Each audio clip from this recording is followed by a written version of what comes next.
हमरो ननद बड़ी चंचल नचत कूदत आवे नचत कूदत आवे हो बहिनी मंगल गिया पानन गावा भतीजावा के जन्म से हो बहिनी मंगल गिया पानन गावा लालनवा के जन्म से हो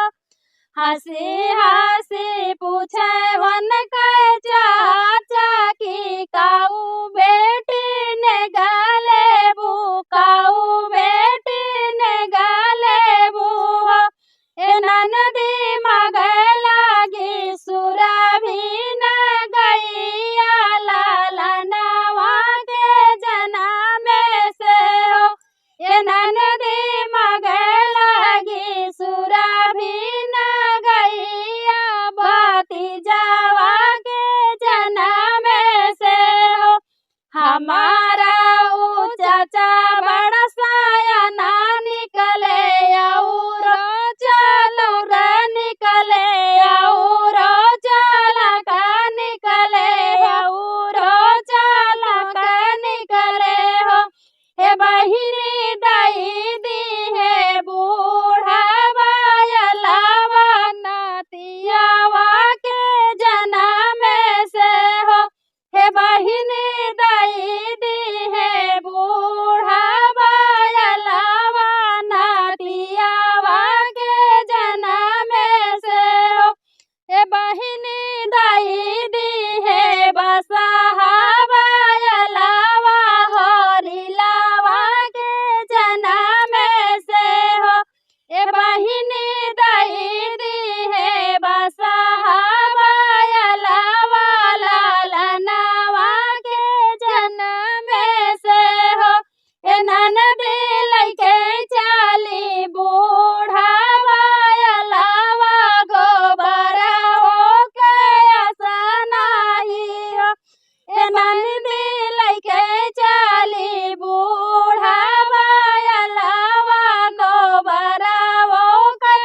असनाही हो हंसी हंसी पूछे वन के चाची की काऊ बेटी ने गाले बू काऊ बेटी ने गाले बू हो हे ननदी मगल गी चटकी चुनरिया भतीजावा के जन्म से हो हे ननदी मगल गी चटकी चुनरिया लालनवा के जन्म से हो हमारी नी चाची बड़ी साया नानी करी और चला का निकली और चतुरा निकली और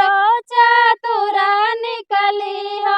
हे बहिनी दाई दी फटा ही लुगरिया लालनवा के जन्म से हो ए बहिनी दाई दी फटा ही लुगरिया भतीजावा के जन्म से हो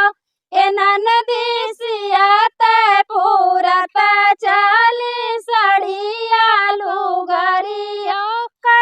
असनाही हो ए ननदी सियात पूरत चली लुगरिया तो साड़ियों का असनाही हो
हंसी हंसी पूछे वन कई भाभी की काऊ ननदी ने गाले बू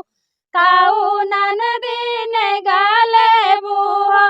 हे ननदी मगे लागी साला भर कई रासन लाला नवा के जना में से हो हे ननदी मगे लागी साला भर कई रासन लोरी लावा के जना में से हो हे ननदी मगे लागी बखारी कई रासन हो रिलावा के जना में से हो हे ननदी मगे लागी बखारी कई रासन लाती जावा के जना में से हो हमारा ओ भाभी बड़ी सायना निकली और चालक निकली और चतुरा निकली और चतुरा निकली हो ये बहिनी दाई दी पापे पे हरियारा लाला नवा के जना में से हो ये बहिनी दाई दी पाते पे हरियारा भाती जावा के जना में से हो रोई धोई नदी नदी आया गनवा का परा फोरैयो अपन का परा फोरैयो रोई धोई आई नदी गना में अपन का परा फोरैया अपन का परा फोरैयो हे ननदी चटत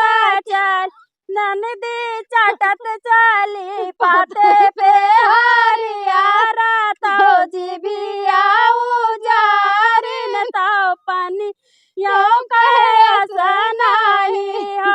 हे ननदी चटत चली पाते के हरियारा तो जीबिया उजारी तो पानी यो कहे असनाही हो हमारो ननद बाड़ी चंचल नचत कूदत आवे नचत कूदत आवे हो ये बहिनी मगे लागी अपना ने गावा भाती जावा के जन्म से हो हे बहिनी